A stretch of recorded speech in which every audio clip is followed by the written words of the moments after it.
welcome you all. Today we are going to discuss about the topic business environment. In this we will discuss the part 4 video. So what topic we have to discuss in this part 4? In this part 4 we will discuss about this topic. Economic reforms since 1991 and new economic policy or changing scenario of Indian economic environment. So this we will discuss in today's lecture. आज के lecture में हम बात करेंगे economic reforms since 1991, new economic policies और changing scenario of Indian economic environment. तो इसमें क्या था कि इसके अंदर Indian economy had experience major policy changes in early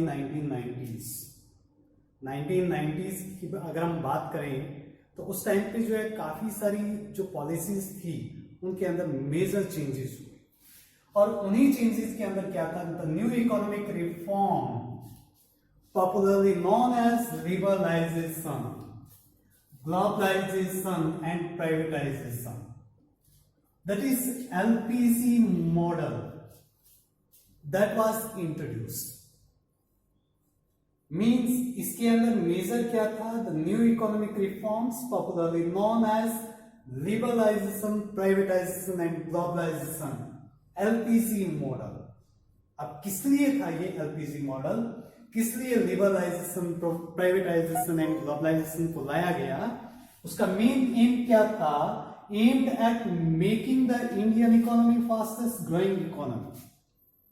कि इंडियन इकोनॉमी को फास्टेस्ट ग्रोइंग इकोनॉमी बनाना है कि वो भी जो है दूसरे कंट्रीज की तरह या दूसरी इकोनॉमीज की तरह जो है फास्टेस्ट ग्रोइंग इकोनॉमी बने एंड ग्लोबली कॉम्पिटिटिव बने. Means at the global level there should be a competition among the global competitors. मतलब हमारी जो इंडियन इकोनॉमी थी वो ग्लोबली कंपीट कर सके, उसके अकॉर्डिंग प्रोडक्ट तैयार कर सके, उसके अकॉर्डिंग जो अपने आप में चेंज ला सके.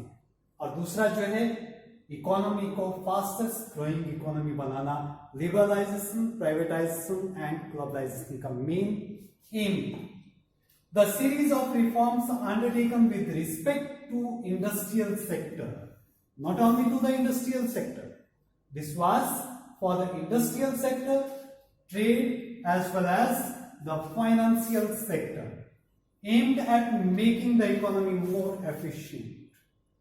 Means जो series of reforms are undertaken with respect to industrial sector, trade as well as the financial sector, to make the economy more efficient. कि economy जो है हमारी more efficient बने, ज्यादा कुशल बने, ताकि जो है उसको और अच्छे से ग्रो किया जा सके, इंप्रूव किया जा सके इकोनॉमी को. And with the onset of reforms to liberalize the Indian economy in July 1991 के अंदर जो है इकोनॉमिक रिफॉर्म लाए गए और इंडियन इकोनॉमी को जो है लिबरलाइज किया गया, लिबरल बना दिया. मींस उदारीकरण कर दिया गया, कुछ छूट दी गई इंपोर्ट एक्सपोर्ट पॉलिसीज के अंदर, या फॉरेन कंट्रीज को इनवाइट करने के लिए, या फॉरेन कंट्रीज में हमारी इंडिया की कंपनीज अगर अपना बिजनेस सेट करना चाहती है तो उसके लिए जो है कुछ रूल्स के अंदर लिबरलाइज किया गया, उदारीकरण किया गया, उनको लिबरल बनाया गया. A new chapter has drawn for the India and her billion plus people और द पॉपुलेशन. एक न्यू चैप्टर ऐड हुआ इंडिया के लिए और उसके साथ साथ जो है इंडिया की जो बिलियन प्लस पॉपुलेशन जो है उसके लिए.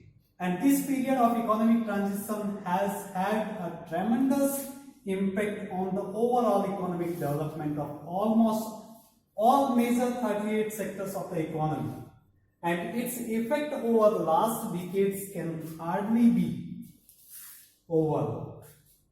मतलब इसका जो इम्पैक्ट आपने लास्ट डिकेड्स के अंदर देखा है, मींस 1991 से लेकर के 2000 या 2010 या 2020 तक जो चेंजेस हुए इकोनॉमी के अंदर, उन चेंजेस को हम ओवरलुक नहीं कर सकते. These changes has become possible due to these economic reforms which were made in 1991. तो उन्हीं इकोनॉमिक रिफॉर्म्स की बदौलत जो है आज हमारी इकोनॉमी जो है वो ग्रो कर रही है। आज हमारी इकोनॉमी जो है वो एक ऐसे पायदान पे पहुंच चुकी है जहां पे दूसरे कंट्रीज भी जो है वो चाहते हैं कि हमारी इकोनॉमी भी जो है इंडिया की तरह ग्रो करे। And its effect over the last decades can hardly be overlooked, उसको ओवरलुक नहीं किया जा सकता। And beside it also marks the advent of the real integration of the Indian economy into the global economy. मतलब इसने जो है Indian economy को ग्लोबल इकोनॉमी में कन्वर्ट करने का काम भी किया। आज हमारे इंडिया के अंदर आप देख सकते हैं कि हम जो है बहुत सारे फॉरेन प्रोडक्ट्स जो है वो परचेज करते हैं। मल्टीनेशनल कंपनीज हमारे इंडिया के अंदर आ चुकी है। हमारे देश की कंपनी जो है दूसरे देशों में जो है एक मल्टीनेशनल कंपनी के रूप में काम कर रही है। तो इस तरीके से क्या हुआ कि ग्लोबलाइजेशन बढ़ा, मतलब पूरा का पूरा वर्ल्ड जो है आप कह सकते हैं कि वो नजदीक आए, नियर आए, जिसकी वजह से क्या हुआ कि वहां के प्रोडक्ट को यहां परचेज करना, यहां के प्रोडक्ट को वहां परचेज करना इजी हुआ। मतलब हमारे कंट्री के प्रोडक्ट को दूसरे कंट्री में और दूसरे कंट्री के प्रोडक्ट को हम इजीली जो है अपने कंट्री के अंदर परचेज कर सकते हैं। हमें दूसरे कंट्री में जाकर के वहां जाकर के परचेज करने की जरूरत नहीं है। Multinational companies are providing their products in India also, so we can purchase their products in India, and our Indian companies also providing the products in the foreign countries, so the foreigners also can purchase the Indian product in their own country because it's available there. तो इस तरीके से हम ये कह सकते हैं एक नया सूर्य उदय हुआ 1991 के अंदर, जिसने एक नई पहल की, एक नया कदम बढ़ाया इस राह पे के जिसकी वजह से जो है ग्लोबलाइजेशन, लिबरलाइजेशन एंड प्राइवेटाइजेशन शुरू हुआ और जिसकी वजह से हमारी इकोनॉमी जो है वो ग्रो करने लगी। इकोनॉमी ने ग्रो किया, एम्प्लॉयमेंट के जो अपॉर्चुनिटीज है वो बढ़ी और उसके साथ साथ जो है लोगों की इनकम में भी हुई, लोगों की इनकम भी। तो ये था इकोनॉमिक रिफॉर्म सिंस 1991 और न्यू इकोनॉमिक पॉलिसी और changing scenario of the Indian economic environment. उसके बाद हम इन लिबरलाइजेशन, प्राइवेटाइजेशन एंड ग्लोबलाइजेशन, इन तीनों के बारे में सेपरेटली डिस्कस करेंगे। तो सबसे पहले लिबरलाइजेशन। लिबरलाइजेशन क्या है? Liberalization means unshackling the economy from bureaucratic corporate to make it more competitive. मतलब इकोनॉमी को ब्यूरोक्रेटिक कॉबवेब जो है, नौकरशाही जो है, नौकरशाही का एक जाल बिछा हुआ है, उस जाल से आजाद करने के लिए, उससे निकालने के लिए, अनशेकल करने के लिए इकोनॉमी को मेक इट मोर कॉम्पिटिटिव, उसको फ्री कर दिया गया ताकि उसको ज्यादा कॉम्पिटिटिव बनाया जा सके। जैसे कि पहले क्या था कि हर एक चीज के लिए लाइसेंस लेने की जरूरत थी, अब क्या है मैक्सिमम चीजें जो है वो लाइसेंस फ्री कर दी गई। There is no need to take licence for everything, only for the few products, only for the few fields they have to take the licence from the government, not for all.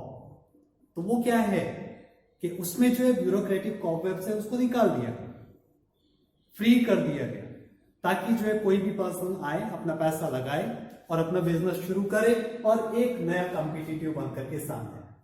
तो उसकी वजह से क्या होगा, जो businesses है उनके बीच में कंपटीशन बढ़ेगा। तो लिबरलाइजेशन की जो मेन फीचर्स है वो क्या है? मेन फीचर्स आर, फर्स्ट इसमें to do away with the necessity of having a licence for most of the industries. मतलब कि मोस्ट ऑफ इंडस्ट्रीज के लिए लाइसेंस की नेसेसिटी को दूर करना। There is no requirement to get license for most of the industries. Only for few industries there is a requirement of the license, like defense is there. If any person want to produce the defense product, weapons, for that only the license is required. For food products there is a license is required, but for others there is no requirement of the license. Without any license they can start their industry तो वो क्या हुआ, एक type से liberalise हो गया, means policies को liberalise कर दिया गया, फ्रीडम दी गई। Freedom in determining the scale of business activities. The businessman is free to determine the scale of business activities. कि वो बिजनेस एक्टिविटीज को लार्ज स्केल पे रन करना चाहता है या स्मॉल स्केल पे रन करना चाहता है, it depends on the businessman, he is free. Removing instructions for the movement of goods and services from one place to another, एक प्लेस से अनदर प्लेस पे गुड्स एंड सर्विसेज को जो movement थी उसमें जो रिस्ट्रिक्शंस लगी हुई थी, उन रिस्ट्रिक्शंस को रिमूव कर दिया गया। From one state to another state it is freely movement of the goods and services from one state to another state. तो उसमें जरूरत नहीं है स्टेट गवर्नमेंट की परमिशन लेने की। इसी टाइप से इंपोर्ट या एक्सपोर्ट करना, तो उसके लिए भी जो है रिस्ट्रिक्शंस को कम कर दिया गया। एंड इसी तरीके से freedom to fix the prices of goods and services. The businessman is free to fix the price of the goods and services according to the cost of the goods and according to the profit of the business organization. तो वो अपना profit decide करे, वो अपना profit जो अपनी cost में add करके अपने प्रोडक्ट का प्राइस जो वो डिटरमाइन कर सकता है। दे आर फ्री, तो फ्रीडम दी गई उनको प्रोडक्ट के प्राइस को डिटरमाइन करने के लिए। Reduction in the rate of taxes, जो रेट ऑफ टैक्सेस था, जो डिफरेंट टाइप के टैक्सेस लगाए जाते थे बिजनेसेस के ऊपर, उन टैक्सेस को भी रिड्यूस किया गया ताकि जो है ज्यादा से ज्यादा पीपल जो है वो अट्रैक्ट हो towards investment in the business organization. इसी टाइप से the freedom from unnecessary control over economy, जो इकोनॉमी के ऊपर गवर्नमेंट का जो अननेसेसरी कंट्रोल था, उससे भी बिजनेसेस को जो है फ्रीडम दी गई। सिंप्लीफाइंग इंपोर्ट एक्सपोर्ट प्रोसीजर, जो इंपोर्ट एक्सपोर्ट प्रोसीजर जो इतना टिपिकल था, इतना कॉम्प्लेक्स था, उस इंपोर्ट एक्सपोर्ट प्रोसीजर को इजी बनाया गया ताकि कोई भी पर्सन जो है इजीली इंपोर्ट या एक्सपोर्ट कर सके। And simplifying the process of attracting foreign capital and technology, foreign capital और टेक्नोलॉजी को अट्रैक्ट करने के लिए जो प्रोसेस थी उसको सिंप्लीफाई किया गया ताकि लोगों को इनवाइट किया जा सके इंडिया के अंदर पैसा इन्वेस्ट करने के लिए या इंडिया के अंदर टेक्नोलॉजी लाने के लिए। तो ये था लिबरलाइजेशन की मेन फीचर्स। उसके बाद इसमें जो है नेक्स्ट वन प्राइवेटाइजेशन। अब प्राइवेटाइजेशन क्या है? Privatization which has become a universal trend, means in whole world, in every country there is a privatization. Means transfer of ownership and or management of an enterprise from the public sector to the private sector. Privatization means क्या है? The transfer of ownership or the management from public sector to the private sector. Public sector की जो management है उसको private sector को दे दिया, या पब्लिक सेक्टर की जो ऑनरशिप है उसको प्राइवेट सेक्टर को दे दिया। So it is the transfer of ownership from the public sector to the private sector or transfer of management from the public sector to the private sector. In the same way, it also means the withdrawal of the state from an industry or a sector, partially or fully. Means जो government का share है किसी भी industry के अंदर, किसी भी business के अंदर, अगर उसको विड्रॉ कर दिया जाता है पार्शियली या fully, that is also called the privatise. Means अगर किसी बिजनेस के अंदर या किसी इंडस्ट्री के अंदर 100% गवर्नमेंट का शेयर है और गवर्नमेंट क्या करती है, उसमें से जो है 51 शेयर विड्रॉ कर देती है, ओनली 49% शेयर जो है गवर्नमेंट उसमें रखती है। तो इट मीन्स क्या है कि that is the privatization, means ownership और the management is transfer to the private sector, या उसको और कम कर देती है, 49% से भी कम कर देती है, मीन्स 40%, 30%, 20%। इट मीन्स वो क्या है, ऑनरशिप विड्रॉ की गई है, शेयर्स विड्रॉ किए गए फ्रॉम द इंडस्ट्री और सेक्टर पार्शियली और fully. And in the same way another dimension of privatization is opening up of an industry that has been reserved for the public sector to the private sector. Mean जो industry public sector के लिए reserve थी, उस sector में भी private sector को permission देना, उनको परमिट करना कि आप भी जो है इस सेक्टर के अंदर अपनी इंडस्ट्री ओपन कर सकते हैं। It means that is a step towards privatization. So these are the some of the meaning of privatization. In the same way, we can define the privatization also. In the definition of the privatization, see, there are three definitions I have selected here. First one is privatization may be defined as the transfer of public sector activities and functions to private sector. Public sector के जो functions है private sector को transfer कर देना, या public sector की जो activities है उनको प्राइवेट सेक्टर को ट्रांसफर कर देना, that is called the privatisation. In the same way this applies to the commercial and industrial enterprise which are often owned, managed and implemented by the public sector which could otherwise be operated by the private sector.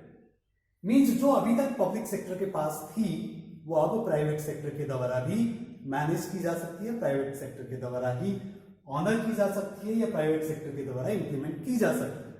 तो वो भी क्या है, एक privatisation. And privatization is premised on the assumption of the superiority of the market forces over administrative directives in governing economic activities to achieve efficiency. Means privatization क्या है, to achieve efficiency. जो government sector है वो अगर inefficient होता जा रहा है, अगर वो लॉस में चल रही है कोई गवर्नमेंट इंडस्ट्री, तो उसको एफिशिएंट बनाने के लिए, उसको प्रॉफिट में लाने के लिए उसको जो है प्राइवेटाइज किया जा सकता है. उसकी मैनेजमेंट जो है प्राइवेट सेक्टर को दी जा सकती है ताकि उसकी एफिशिएंसी को इंक्रीज किया जा सके. So these are the some of the definitions of the privatization. And after this main features of the privatization क्या है, वो क्या हो सकती है.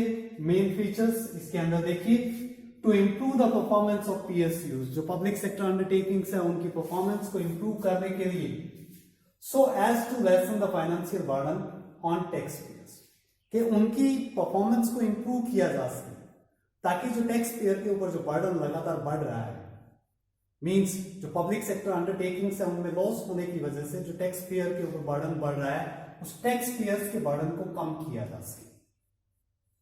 तो उसके लिए प्राइवेटाइजेशन किया गया.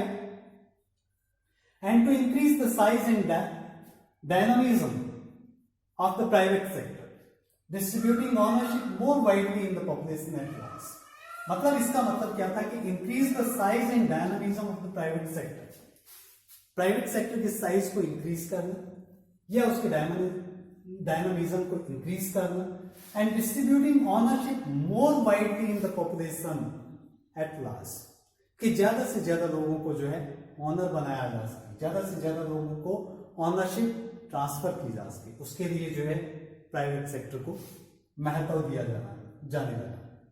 To encourage and facilitate private sector investment, जो प्राइवेट सेक्टर इन्वेस्टमेंट है, जो लोगों के पास पैसा है उनको एनकरेज करने के लिए कि आइए पैसा इन्वेस्ट कीजिए, ज्यादा प्रॉफिट कमाइए बिजनेस के अंदर, तो उनको एनकरेज करने के लिए जो है प्राइवेटाइजेशन किया गया. उसमें दोनों टाइप के इन्वेस्टर्स हैं, चाहे वो डोमेस्टिक है या फॉरेनर्स है. And in the next one, to generate revenue for the state, state के लिए रेवेन्यू जनरेट करना. अब रेवेन्यू जनरेट कैसे होगा, जो पब्लिक सेक्टर है उनको सेल कर दो, उसके शेयर को सेल करेंगे तो उसके बदले में पैसा हमारे पास आएगा, जिसकी वजह से क्या होगा, रेवेन्यू जनरेट होगी स्टेट की. And to reduce the administrative burden on the state, government के ऊपर जो एडमिनिस्ट्रेटिव बर्डन है पब्लिक सेक्टर अंडरटेकिंग्स को मैनेज करने का, उस बर्डन को कम किया जा सकता है, क्योंकि उसकी मैनेजमेंट या उसको जो है प्राइवेट सेक्टर को अगर दे दिया जाएगा, then burden will be of the private sector, not of the public sector. तो administrative burden on the state, on the government, that can be reduce by doing the privatization. And launching and sustaining the transformation of the economy from the command to a market model. Means from a command to a market model, जो economy है उसको market model में लेके आना.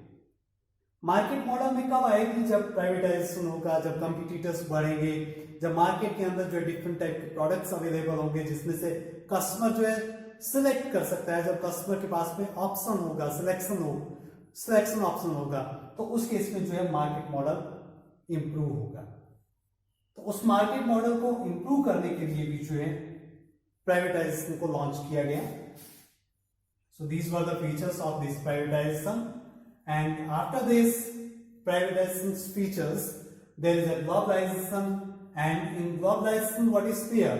Globalization is the term for the process by which local, regional or national phenomena become integrated on the global scale. Means local, regional, national phenomena है वो become integrated on a global scale. वो सारे के सारे जो है integrate हो जाएंगे एक ग्लोबल स्केल. मतलब आपको जो लोकल लेवल पे जो प्रोडक्ट मिल रहा है वो भी ग्लोबल लेवल का प्रोडक्ट मिल रहा है. कि आज हम जो प्रोडक्ट परचेज कर रहे हैं डिफरेंट कंपनीज के, LG, Videocon, Onida, this type के जो प्रोडक्ट हम परचेज कर रहे हैं, हॉवेल, सो दिस टाइप के प्रोडक्ट जो हमें मिल रहे हैं लोकल लेवल पे, रीजनल लेवल पे या नेशनल लेवल पे, जब हमें ये सारे प्रोडक्ट अवेलेबल हो रहे हैं वो किसकी वजह से हो रहा है? इस ग्लोबलाइजेशन की वजह से. क्योंकि ग्लोबलाइजेशन ने ही मल्टीनेशनल कंपनी को एक से दूसरे कंट्रीज के अंदर एंटर करने की परमिशन, और जिसकी वजह से क्या हुआ, पूरा का पूरा ग्लोब जो है एक इंटीग्रेटेड हो गया है. मतलब एक ही लगने लगा है, एक ही फैमिली की तरह या एक ही कंट्री की तरह लगने लगा है. बाउंड्रीज जो है वो नेशन की जो बाउंड्रीज है प्रोडक्ट्स के लिए, सर्विसेज के लिए, वो ग्लोबलाइजेशन ने तोड़ दी. Means every business, every multinational companies, if they want and if they are having an agreement with the government of that country, they can sell their product in that country. They can manufacture their product in that country also according to the agreement with that country's government. तो ये सब possible हुआ globalisation की वजह से. Globalization means integrating the economy with the rest of the world. जो country की economy है उसको इंटीग्रेट करना with the rest of the world economy के साथ. कि आज हम जो अपने कंट्री की इकोनॉमी है उसको हम पूरे वर्ल्ड की इकोनॉमी के साथ जो है कंपेयर करते हैं कि हमारी इकोनॉमी जो है वर्ल्ड की इकोनॉमी के कंपैरिजन में कहां है. And after this, the main features of this globalization. In the main features of globalization, first one is free flow of goods and services in all the countries. सभी countries के अंदर जो है goods and services का flow जो है वो free हो गया. Free flow of capital in all the countries means foreigners can invest the money in every country. Free flow of money, free flow of capital in all the countries means कोई भी country जो है foreigners को invite कर सकता है foreign direct investment के लिए. तो फॉरेनर्स जो है फॉरेन डायरेक्ट इन्वेस्टमेंट के रूप में या किसी कंपनी में डायरेक्ट इन्वेस्टमेंट भी कर सकते हैं. Free flow of information and technology. Information जो है हमें कहीं से भी चाहिए, world wide information are available these days. World wide technology also available these days. हमें अपनी इंडस्ट्री के लिए जो है कोई अच्छी टेक्नोलॉजी चाहिए, we can purchase, we can import that technology from the other countries so that we can improve our production, so that we can improve our products quality. And free movement of people in all the countries. जो movement of people है वो भी free कर दी गई. मतलब ज्यादा restriction नहीं रखी गई, बहुत कम रिस्ट्रिक्शन रखी गई, और कोई भी लोग जो है एक कंट्री से दूसरे कंट्री के अंदर मूवमेंट कर सकते हैं अपने डॉक्यूमेंट के साथ. The same conflict solving technique in all the countries. The conflict solving technique also established in all the countries according to this globalization. So these are the main features of globalization. इनकी features के बाद जो हम बात करते हैं impact of change in government policies on the industry and business. कि जो गवर्नमेंट पॉलिसी के अंदर चेंज हुआ, जो प्राइवेटाइजेशन आया, जो ग्लोबलाइजेशन आया या जो लिबरलाइजेशन आया, इन तीनों का इंपैक्ट क्या पड़ा बिजनेस एंड इंडस्ट्रीज के ऊपर. जो डोमेस्टिक बिजनेस थे, जो डोमेस्टिक इंडस्ट्रीज थी, उनके ऊपर क्या इंपैक्ट पड़ा, या मल्टीनेशनल कंपनीज जो कंट्रीज के अंदर आई उनके ऊपर क्या इंपैक्ट पड़ा इन पॉलिसीज का. तो देखिए इसके अंदर, इसमें फर्स्ट है इंक्रीजिंग कंपटीशन. जैसे ही चेंज इन गवर्नमेंट पॉलिसीज के अंदर चेंज हुआ, न्यू इकोनॉमिक पॉलिसीज आई, कंपटीशन बढ़ गया. Increasing competition means foreign countries की मल्टीनेशनल कंपनीज भी जो है हमारे कंट्रीज के अंदर जो अपना बिजनेस चलाने लगी, अपना प्रोडक्ट जो है हमारे कंट्री के अंदर सेल करने लगे। तो जिसकी वजह से क्या हुआ, जो domestic company already working in India उनके बीच में कंपटीशन बढ़ा। तो increasing competition, more demanding customers, customer की डिमांड बढ़ी। कस्टमर की डिमांड कैसे बढ़ी कि नंबर ऑफ प्रोडक्ट्स बढ़ गए, कंपटीशन बढ़ गया, क्वालिटी इंप्रूव हो गई प्रोडक्ट की। अब क्वालिटी इंप्रूव होने से प्रोडक्ट की क्या हुआ कि कस्टमर की डिमांड बढ़ गई। अब कस्टमर जो है वो ज्यादा डिमांड करने लगे प्रोडक्ट। इसी टाइप से रैपिडली चेंजिंग टेक्नोलॉजिकल एनवायरनमेंट, जो एनवायरनमेंट था टेक्नोलॉजिकल एनवायरनमेंट वो रैपिडली चेंज होने लगा। उसमें जो है जो चेंजेस आने लगे वो क्या आने लगे, रैपिडली चेंजेस आने लगे, मीन्स स्पीडली फास्टली चेंजेस आने लगे। ये सब किसकी वजह से हुआ, ग्लोबलाइजेशन की वजह से। क्योंकि टेक्नोलॉजी जो है फॉरेन कंट्रीज से जब हम टेक्नोलॉजी इंपोर्ट कर रहे हैं या फॉरेन कंपनीज अपनी टेक्नोलॉजी जो है हमारे इंडिया के अंदर सेल कर रही है, तो नई नई टेक्नोलॉजी जो है हमारे सामने आ रही है और हर रोज एक नई टेक्नोलॉजी आ रही है, हर रोज एक नई फीचर आ रही है उस टेक्नोलॉजी के अंदर। तो it means rapidly changing technological environment शुरू हो गया जिसको बिजनेसेस फेस कर रहे हैं। नेसेसिटी फॉर चेंज, और जरूरी भी था ये चेंज के लिए, क्योंकि अगर हमने कंपटीशन को बढ़ाना है, हमने कंज्यूमर को बेटर क्वालिटी का प्रोडक्ट प्रोवाइड करना है, हमने अच्छी टेक्निक का यूज करना है, तो इसके लिए चेंजेस की जरूरत थी। तो ऐसे चेंजेस की जरूरत थी ताकि हम जो है अपनी इंडस्ट्रीज को, अपने बिजनेस को, अपनी इकोनॉमी को जो है rest of the world economy और rest of the world businesses और इंडस्ट्रीज के साथ जो है इंटीग्रेट कर सके।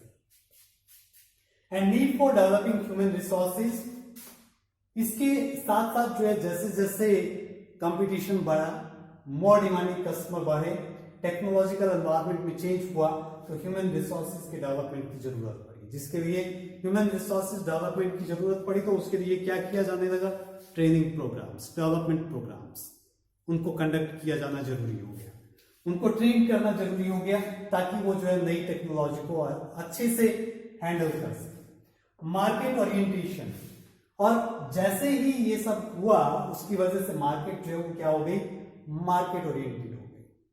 मतलब पहले क्या था, ये मार्केट ओरिएंटेड नहीं थी। पहले केवल इंडस्ट्री को ही हम कह सकते थे कि इंडस्ट्री जो अपना प्रोडक्ट बनाती थी वही कस्टमर को परचेज करना पड़ता था। लेकिन जैसे ही कंपटीशन बढ़ा तो उसके बाद जो है मार्केट ओरिएंटेड हो गई।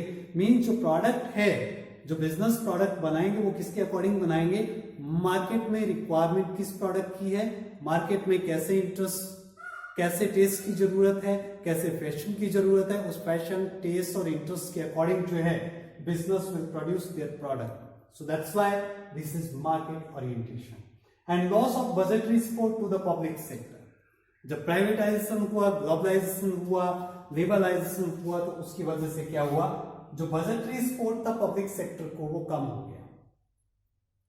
अब पब्लिक सेक्टर जो है उनको अपना बजट जो है खुद बनाना पड़ता है, खुद मैनेज करना पड़ता है कि वो अपने लिए जो है खुद फाइनेंस क्रिएट करे और खुद अपने लिए जो है उस फाइनेंस को मैनेज करे।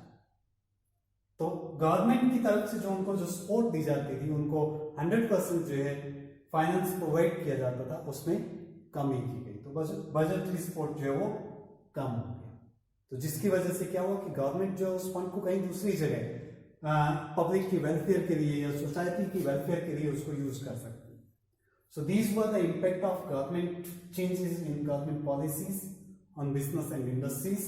तो आज के टॉपिक में हमने पढ़ा न्यू इकोनॉमिक पॉलिसीज और the economic scenario of Indian economy, जिसके अंदर हमने लिबरलाइजेशन, प्राइवेटाइजेशन, ग्लोबलाइजेशन और उनकी मेन फीचर्स पढ़ी। और उसके बाद हमने पढ़ा इसके अंदर impact of change in government policies on business and industries, business and industries के ऊपर उसका इम्पैक्ट क्या पड़ा। तो ये इसके अंदर कुछ पॉइंट थे जिसके बारे में हमने डिस्कस किया कि क्या इम्पैक्ट पड़ा बिजनेस एंड इंडस्ट्रीज के ऊपर इस न्यू इकोनॉमिक रिफॉर्म का या फिर जो है चेंज इन गवर्नमेंट पॉलिसीज का। तो आज का हमारा टॉपिक जो है इतना ही। Thank you.